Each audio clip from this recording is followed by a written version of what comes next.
내일 모레 치러질 21대 국회의원 선거의 유권자 수는 총 4,399만 4,247명. 이는 지난 20대 총선과 비교해 189만 3,849명, 4.5%가 늘어난 수치라고 하죠. 이번 총선에서는 달라지는 점 두 가지. 하나는 선거 연령이 하향 조정되면서 만 18세 유권자들이 사상 처음으로 선거에 참여할 수 있게 됐다는 점입니다. 그 수는 54만 8,986명으로 전체 유권자 수의 1.2%를 차지한다고 하네요. 다른 하나는 선거법 개정으로 준연동형 비례대표제가 도입됐다는 점입니다. 그런데 여기서 주목할 점, 비례대표 선거에 뛰어든 정당 수가 급격히 늘어나면서 비례대표 선거에만 35개 정당, 307명의 후보자가 등록했고요. 덕분에 우리가 손에 받아들 투표용지는 48.1cm로 역대 최장 길입니다. 현재 전자개표기는 34.9cm, 24개 정당까지만 처리할 수 있어 올 총선에선 개표 사무원들이 수작업으로 개표하는 웃지 못할 상황까지 벌어지게 됐죠. 그래서 개표 사무원 수도 지난 총선과 비교해 16,000명가량이 늘었다고 합니다. 과장창에서 왜 갑자기 선거 이야기를 하냐, 이런 숫자들 왜 읽어대냐 하실 수 있는데요. 선거만큼 과학적인 정치 영역이 또 있을까요? 선거는 데이터로 이야기하는 과학입니다. 윤태진, 궤도 엑소의 과장창. 안녕하세요. 과학으로 장난치는 게 창피해 과장창의 남이준 윤태진입니다. 과학으로 세상을 바꿀 땅 과당 기호 1번 궤도입니다. 단 한 표 차이로 결과가 뒤바뀐 선거가 우리나라에서만 13건이나 되는 거 아시나요? 여러분들 꼭 투표하세요. 안녕하세요. 과학 커뮤니케이터 엑소입니다. 네, 반갑습니다. 아니 근데 이렇게 거리가 조용했던 총선이 또 있었나 싶어요. 코로나19로 선거운동이 많이 위축됐죠?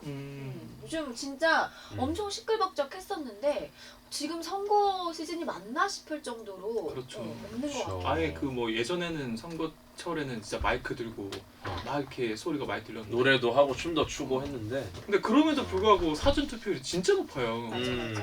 아무래도 또 당일날 몰릴 수 있으니까 사람들이 미리 다녀오는 것 같아요. 그런 것 같습니다. 오늘 제가 조금 충격적인 이야기는 예. 오프닝에서도 언급을 했습니다만 2020년이잖아요. 그렇죠. AI가 예. 계속해서 발전하고 있고 뉴럴링크가 나오고 하는 이 시기에 수작업으로 개표를 진행하는 게 저는 이건 진짜 말이 안 된다고 생각해요. 네. 그렇죠. 이거는 실수도 많이 나올 수 있는 부분이고. 그러니까 사실 이게 전자개표라는 거 자체 시스템이 이미 제가 알기로 거의 한 18년? 그때 전부터 시작된 걸로 알고 있거든요. 그래서 뭐 분당 뭐 한 220장에서 300장으로 찍어내고 뭐 시간당 몇만 명의 투표를 이렇게 자동화 시스템이 갖춰졌는데 이번엔 워낙 그게 많으니까 의지가 길다 보니까 네. 거기에 맞춘 기계가 아직 없어가지고 수작업 개표를 한다고 하더라고요. 좋습니다. 자, 코로나 사태로도 필요성 이야기가 나왔습니다만 온라인 투표 시스템 예. 좀 과학적으로 발전시킬 방법이 있을 것 같아요. 그렇죠. 이제 블록체인이라는 기술이 있잖아요. 네. 이게 굉장히 신뢰도 높은 기술이죠. 네. 왜냐하면 뭔가 중앙이 없이 그리고 우리가 한 것들이 모두에게 동시에 기록이 된다고 보니까 궤도형이 딱 그 적절한 비율을 들었죠. 카톡방. 예, 그렇죠. 맞아. 단톡방에다가 뭔가를 올리기 때문에 모든 사람 핸드폰에서 다 지우지 않는 이상 내 것만 지워봐야 의미가 없죠. 예. 근데 이게 사실 이 블록체인 기반으로 투표를 하려면은 그 신원을 검증해야 됩니다. 왜냐면은 투표하는 사람은 확실히 투표된 결과는 확실히 남겠지만 실제로 다른 사람이 그 신원으로 할 수도 있잖아. 그래서 이제 이거를 굉장히 엄격하게 해야 되고 정부가 이제 아이디를 개별 발급을 한다던가 뭐 사진이나 영상 이런 걸 업로드해가지고 이거를 시스템으로다가 확실히 유효성 확인을 한대요. 그래서 얼굴 인식 소프트웨어로다가 완벽하게 이걸 해야 되고 그 과정을 거쳐야지만 투표를 할 수 있고, 예. 그러면 이제 이 인증을 하고 나면 이 디지털 토큰을 줍니다. 예, 그 이 디지털 토큰으로다가 특정 후보에 대한 투표를 할 수 있는 건데. 누가 누구한테 했는지에 대한 거는 나타나지 않고 투표 자체는 익명으로 남지만 내가 이제 이 토큰 보낼 때 기록이 남지 않습니까? 네. 예, 이 기록, 이 코드, 고유한 코드를 통해서 내가 투표한 게 실제로 정말 어느 데이터로 들어가 있다. 왜냐면 자료로 우리가 의심하잖아. 내가 누구한테 투표를 했는데 네. 과연 정말 이게 그 사람한테 갔나? 선거 조작. 누가 조작하지 않았을까? 근데 블록체인 기반으로 하게 되면은 그 코드를 통해서 실제 내가 입력한 토큰이 누구에게 가 있다. 라는 걸 알 수 있죠. 네. 획기적이다. 근데 이제 굉장히 좋은 시스템은 맞는데 실제로 해외에서도 하고 있거든요. 에스토니아 이런 데서는 2005년부터 이제 선거에 이제 블록체인 활용하고 있고 2005년이요? 예, 2005년. 그리고 뭐 2015년 유럽 의회 선거, 국회의원 선거 이런 데서도 이제 이걸 했었고 3분의 1 정도가 블록체인 기반을 했대요. 그래서 뭐 2014년에 유럽 의회나 2015년 국회의원 선거 이런 데서 전체 투표자의 3분의 1 정도가 블록체인 기반 전자투표를 했었고 스페인에서도 신생 정당이 또 2014년도에 블록체인 기반 투표를 했고 미국도 2015년도에 텍사스주에서 자유당과 유타주 공화당이 대선 후보 뽑는데 블록체인 했답니다. 근데 문제는 뭐냐? 이게 중앙이 없잖아요. 네. 그리고 굉장히 익명성이 보장이 되는 건 맞는데 어쨌거나 이 선관위가 있을 거란 말이죠. 그렇죠. 여러 가지 시스템 운영과 관련된. 근데 이분들 같은 경우는 투표 정보가 암호화 처리가 되지 않은 채로 만약에 남게 되면은 네. 서버 관리자가 이거를 확인할 수가 있대요. 아. 그러니까 이 부분에 대한 아직 확실한 신뢰가 없는 거야. 예를 들면 이제 내가 누구한테 남이춘이 누구한테 투표했는지가 선관위가 보게 되면은 그게 또 비밀 투표라는 그쵸. 게 있어야 그쵸. 되는데. 네. 그래서 이런 부분이 있어서 이런 거는 굉장히 경계를 해서 조심해야 된다. 예. 그래서 해결할 부분이 좀 있는 것 같습니다 아직도. 네. 예. 아무튼 오늘 과장창에서 총선 이틀 앞두고 선거의 과학이라는 주제로 재밌는 내용 준비를 해봤는데요. 특급 게스트 한 분 초대했습니다. 야. 궤도님 힌트 주세요. 이분으로 말씀드릴 것 같으면 일단 그 과학계 꽃미남입니다. 오. 인정. 미중년. 미중년. 이분은 그 인자함과 뭔가 그 평화로움이 있지만 맞습니다. 내면에 뭔가 광기가 있는 분입니다. 오. 저는 그걸 봤어. 내면의 광기. 같이 새벽까지 술 마시다가. 좋습니다. 자, 네. 누가 와 있을지 기대를 해주시길 바라면서 과장창 본격적으로 시작해 볼게요. 인간이 지성을 갖고 할 수 있는 가장 아름다운 일 중에 하나를 들라면 물리학을 꼽겠다고 말하는 이 남자. 행복한 물리학자 호기심 사냥꾼 성균관대 물리학과 김범준 교수와 함께 이보다 더 과학적일 수 없는 선거 이야기 나눠보겠습니다. 김범준 교수님 안녕하세요.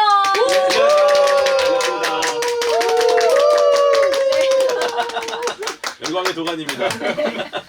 청취자분들을 위해서 본인 소개 부탁드릴게요. 예, 마음속에 광기를 갖고 있는 꽃중년 김범준입니다. 교수님 꽃중년 인정하시나 봐요. 인정하시죠? 뭐 그렇게 얘기해 주시니까.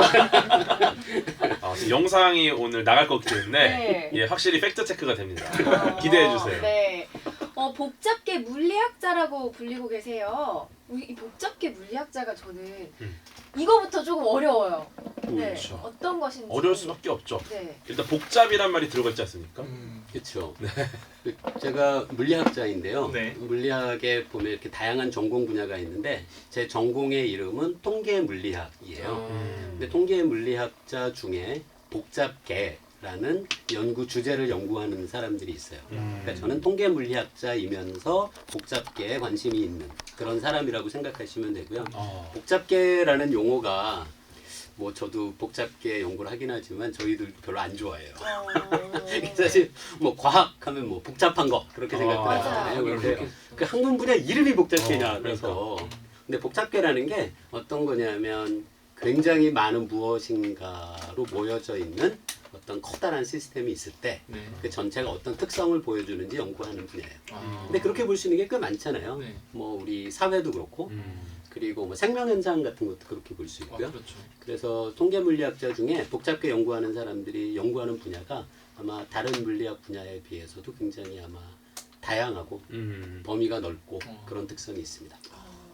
복잡하다는 말이 어떻게 보면 네. 약간 부정적인 느낌이 좀 그쵸. 있잖아요. 특히 과학에서는. 근데 이 복잡한 세상이기 때문에 복잡하지 않으면 활용을 못 합니다. 그렇죠. 근데 사실 이게 사실 영어로 우리가 할 때는 그 보통 이야기하는 복잡하다라는 것의 뜻이 complicated 예, 뜻이고요. 네. 근데 complex는 그거하고 조금 다른 느낌이어서 아. 근데 우리말로는 그 두 가지를 거의 같이 번역하잖아요. 네네. 그래서 복잡계라고 해서 꼭 이렇게 그 어렵고 복잡하고 그런 건 아니고요. 그러니까 복잡계 물리학자인 제가 바라보는 관점은 세상은 진짜 복잡해요. 그런데 그 복잡한 세상을 그나마 단순한 방법으로 이해해보자라는 게 복잡계 물리학이라고 저는 생각합니다. 복잡한 세상을 단순하게 하는 학문이 복잡계군요. 예. 시기가 시기인지라 선거의 과학 이야기를 다루고자 이야기하자마자 궤도님이 김범준 교수님과 꼭 함께 해야 된다고 그쵸. 강력 추천하셨다고 해요. 뭐 평소에 과장창 말고 뭐 궤도와 엑소와 어떤 인연이 있는지 궁금한데요. 궤도님도 그렇고 엑소님도 그렇고 저와 같은 과학자 입장에서 보면 굉장히 소중한 분들이거든요. 그러니까 과학의 어떤 내용을 대중들에게 친절하고 재밌게 전달하는 그러니까 요즘 과학 커뮤니케이터라고 하잖아요. 네. 그러니까 과학 커뮤니케이터 역할을 굉장히 활발히 하고 계셔서 굉장히 여러 장소에서 뵀던 것 같아요. 궤도님도 그렇고 엑소님도 그렇고 그러니까 늘 과학자 한 사람으로서 정말 감사하게 생각하고 있습니다. 뭐 어떤 특히 저는 가장 그 기억에 남았던 게 처음 제가 이제 과학 커뮤니케이터가 되고 아무것도 모르는 이제 겸습생 시절에 이제 궤도 형을 만나서 이러이러한 분야가 있다 하면서 정말 멋있게 프레젠테이션 했어요. 그때 막 심장이 떨렸는데 그 다음에 이제 전문적으로 트레이닝을 처음 받았어요. 그러니까 맞아요. 호텔 이런 데서 이제 과학 커뮤니케이터 이제 난다긴다 하는 과학 커뮤니케이터 신입생들이 막 이제 수십 명이 모여가지고 강당에서 나는 쪽이셨어요? 기는 쪽이셨어요? 저는 이제 중간에 이제 나는 것도 아니고 기는 것도 아니고 안에 들어가서 약간 낙지 느낌. 기려고 있는데 땅 속에 있던. 그런데 그 첫 수업에 이제 오셨던 강사분이 김범주 교수님.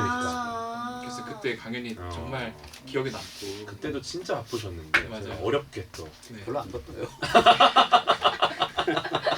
이번 총선의 경우 문재인 정부가 들어서고 나서 처음으로 치러지는 총선이에요. 네. 다들 기억하시겠지만 역대 정권들과는 다른 상황 속에서 출범을 했습니다.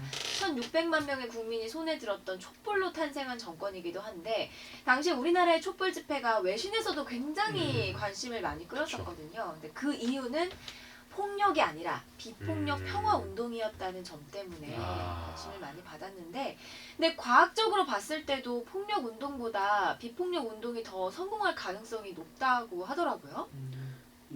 제가 알고 있는 두 논문이 있는데요. 네. 하나가 그 정치학을 하시는 체노웨스라는 분이 쓴 네. 논문인데요. 네. 이 논문의 제목을 번역하면 왜 시민 저항 운동이 성공할까? 라는 제목이에요. 이분이 그 연구한 방법이 상당히 흥미로운데요. 이분이 과거의 어떤 저항 운동에 대한 데이터들을 다 모아요. 1900년부터 2006년까지 그러니까 100년 이상 동안 벌어졌던 수많은 저항 운동의 데이터를 모은 다음에 네.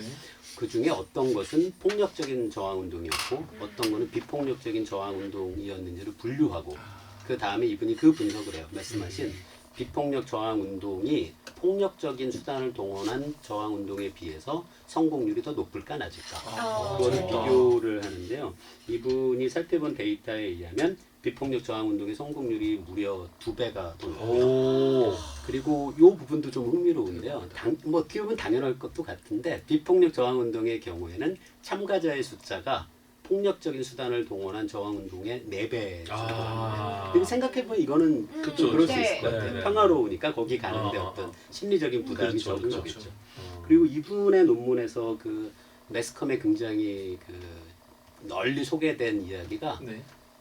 저항운동에 참여한 사람들의 숫자가 전체 인구의 3.5%가 넘고 저항운동이 어떤 일회적인 것이 아니라 꾸준히 이어진 그런 비폭력 저항 운동은 단 한 번도 실패한 적이 없다는 거죠. 그렇게 생각하면 우리 사회에서 벌어졌던 촛불혁명 그걸 생각하면은 이분의 입장에서 보면은 상당히 성공의 가능성이 높았던 그런 저항 운동이었다고 할 수 있겠죠. 이런 것들을 알고 있으면 딱 이 조건만 맞추면 무조건 성공하는 결과를 가지고 오는 걸까요? 근데 이거는 사실 과거의 데이터가 그렇다고 해서 미래에도 그럴까라는 것은 사실 과학자들은 상당히 조심스럽긴 하죠.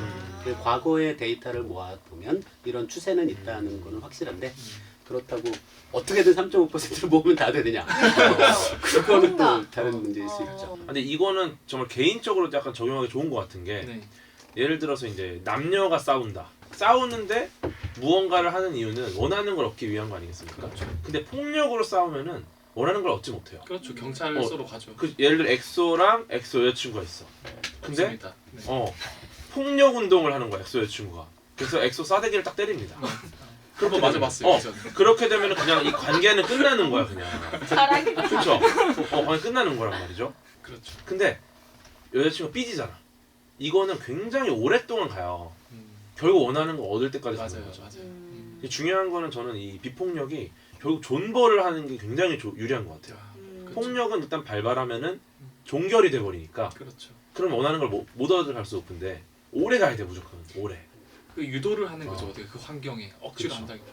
그 체너웨스가 본인의 훌륭한 연구가 이렇게 해석되는 것을 보면 상당히 이게 아닌데? 네, 라고 맞고. 예. 얘네들 뭐 하는 거야? 남자친구 여자친구 사이에 엑소 삐져 그런 많이 삐져요. 그런 논문은 아닙니다, 여러분. 네. 예. 두 번째 논문은 또 혹시 있나요? 너무 이거는 재밌어서. 폭력과 비폭력을 갖고 이야기하기는 좀 곤란한 연구이긴 한데요. 네. 물리학자가 많이 출판하는 저널에 출판된 논문이에요. 그러니까 이 논문은 어떤 이론적인 연구였는데 그 통계 물리학에서 많이 사용하는 어떤 모형을 이용을 해서 살펴본 건데요. 네. 모형 조금 설명해 드리면 이런 거예요. 그러니까 A라는 의견을 갖고 있는 사람들이 있고 네. B라는 의견을 갖고 있는 사람들이 있어요. 그런데 A가 B를 만나면 본인의 의견이 조금 흔들릴 수 있잖아요. 네. 그래서 그 중간 상태에 있는 사람을 AB라고 불러요.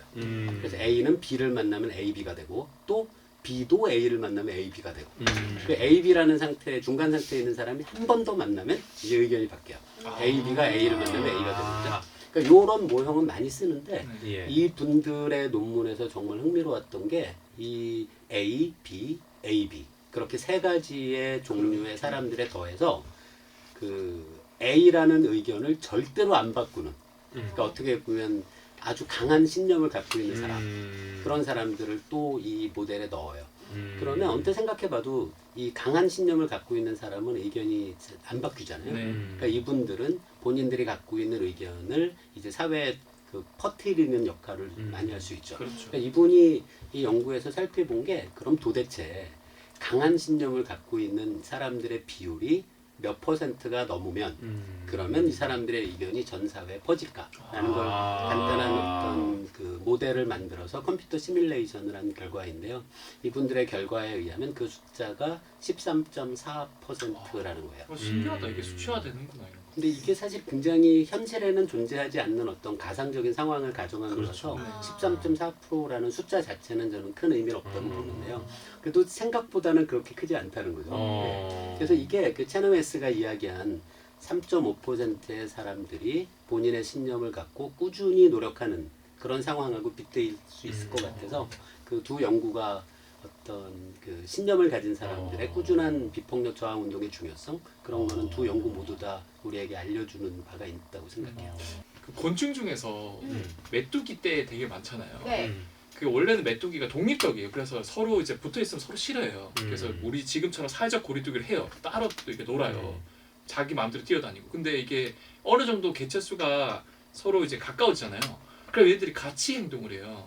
그래서 그 무리가 마치 한 생명체처럼 왼쪽으로 똑같이 움직이고 오른쪽으로 똑같이 움직이고 이렇게 한다는 거예요. 근데 이게 사이언스지에 나왔는데 SPP라고 해서 그 모형이라는 게 있는데 그 무생물들 있잖아요. 그냥 뭐 입자라든 물 분자라든가 이런 게 밀도가 멀면 멀수록 자기 마음대로 움직이는데 점점 밀도가 높아지면은 SPP 모형에 따라서 같이 움직인다는 거예요. 근데 그 무생물이 움직이는 거랑 메뚜기들이 모여가지고 움직이는 게 똑같아요.